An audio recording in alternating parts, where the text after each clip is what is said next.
ನಕಲಿ ದಾಖಲೆಗಳನ್ನು ಸೃಷ್ಟಿ ಮಾಡಿ ಸರ್ಕಾರದ ಆಸ್ತಿಯನ್ನು ಬೇರೆಯವರಿಗೆ ಅಕ್ರಮವಾಗಿ ನೋಂದಣಿ ಮಾಡಿಕೊಟ್ಟು ಆ ದಾಖಲೆಗಳನ್ನು ನಾಶಪಡಿಸಲು ಮುಂದಾಗಿದ್ದ ನಗರಸಭೆಯ 3 ಸಿಬ್ಬಂದಿಯನ್ನು ಪೊಲೀಸರು ಬಂಧಿಸಿರುವ ಘಟನೆ ಸೋಮವಾರ ನಡೆದಿದೆ.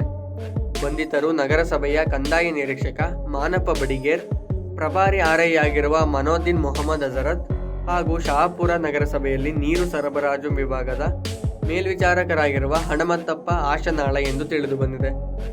ಯಾದಗಿರಿ ಸೀಮಾಂತರದ ಸರ್ವೆ ನಂಬರ್ 151ರಲ್ಲಿನ ನಿವೇಶನ ಸಂಖ್ಯೆ 42ರನ್ನು ಮಲ್ಲಮ್ಮ ರಾಮಣ್ಣ ಎಂಬುವವರ ಹೆಸರಿಗೆ ಮಾಡಿಕೊಟ್ಟಿದ್ದ ಈ ಮೂವರು ರಜೆ ದಿನವಾದ ಭಾನುವಾರ ಸಂಜೆ 4ರ ಸುಮಾರಿಗೆ ನಗರಸಭೆ ಕಚೇರಿಗೆ ಬಂದು ಅಲ್ಲಿದ್ದ ಕಾವಲುಗಾರರಾದ ತಿಪ್ಪಣ್ಣ ಎಂಬುವವರಿಗೆ ಬೆದರಿಸಿ ಕಚೇರಿ ಬೀಗ ತೆಗೆದುಕೊಂಡು ಕೋಣೆಗಳಿಗೆ ಹೋಗಿ ಹಲವಾರು ಕಡತಗಳನ್ನು ಪರಿಶೀಲಿಸಿ ಅಕ್ರಮ ಎಸಗಿದ್ದು ಸಿಸಿಟಿವಿ ಮೂಲಕ ಕಂಡುಬಂದಿದೆ. ಅಲ್ಲದೆ ಈ ಸಂದರ್ಭದಲ್ಲಿ ಓರ್ವ ಸಾರ್ವಜನಿಕ ವ್ಯಕ್ತಿ ಕೂಡ ಅಲ್ಲಿರುವುದು ಕಾಣಿಸಿದೆ ಎಂದು ನಗರಸಭೆ ಪೌರಾಯುಕ್ತ ಉಮೇಶ ಚೌಹಾಣ ನಗರ ಪೊಲೀಸ್ ಠಾಣೆಯಲ್ಲಿ ನೀಡಿದ ದೂರಿನಲ್ಲಿ ಹೇಳಿದ್ದಾರೆ ಎಂದು ತಿಳಿದು ಬಂದಿದೆ. ಮಲ್ಲಮ್ಮ ಎಂಬುವವರಿಗೆ ನಿವೇಶನ ಅಕ್ರಮವಾಗಿ ನೋಂದಣಿ ಮಾಡಿಕೊಟ್ಟ ಬಗ್ಗೆ ಜಿಲ್ಲಾಧಿಕಾರಿಗಳ ಕಚೇರಿಯಲ್ಲಿ ವಿಚಾರಣೆ ನಡೆದು ಇದಕ್ಕೆ ಕಾರಣರಾದವರ ವಿರುದ್ಧ ಸೂಕ್ತ ಕಾನೂನು ಕ್ರಮ ಕೈಗೊಳ್ಳುವಂತೆ ಆದೇಶವಾಗಿದೆ.